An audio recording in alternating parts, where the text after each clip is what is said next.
Le monde des affaires, le développement et la croissance sera encore très difficile, ce qui va amener beaucoup de tensions, problèmes avec l'économie et les finances, beaucoup de pression de la part du gouvernement pour la France qui risque encore de vivre avec des restrictions.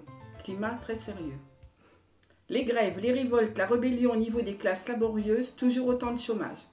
Une nouvelle vie économique se met en place, risquant de créer encore un certain nombre de délocalisations. Beaucoup de vagues de licenciements. Les femmes risqueront d'être touchées à leur tour.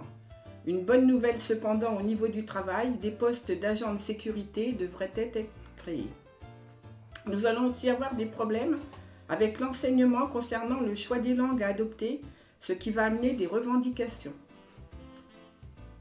D'autre part, un projet devrait voir le jour concernant des mesures d'hygiène au sein des hôpitaux et des prisons.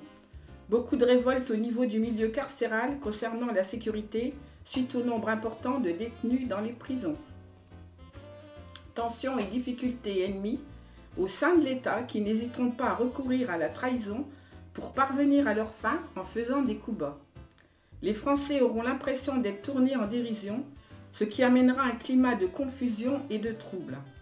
Le pouvoir public aura du mal à restaurer l'ordre et à se faire respecter, ce qui bien sûr amènera une perte d'autorité du gouvernement, car leur objectif prioritaire cette année est celui de la défense coûte que coûte et le maintien de la paix.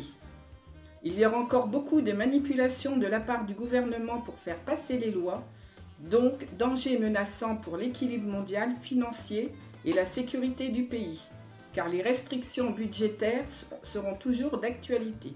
Les petits budgets seront encore étranglés. L'Europe risque de se trouver en difficulté, surtout au niveau des primaires.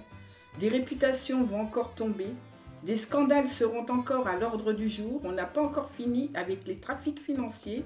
On place son argent dans des paradis fiscaux. L'État n'est pas en position de force. Actuellement, il subit les critiques de toutes parts, ce qui fragilise la position du gouvernement et surtout de la campagne à venir. Donc, il y aura un mouvement de révolte dans le pays. À tous les niveaux, cela gronde.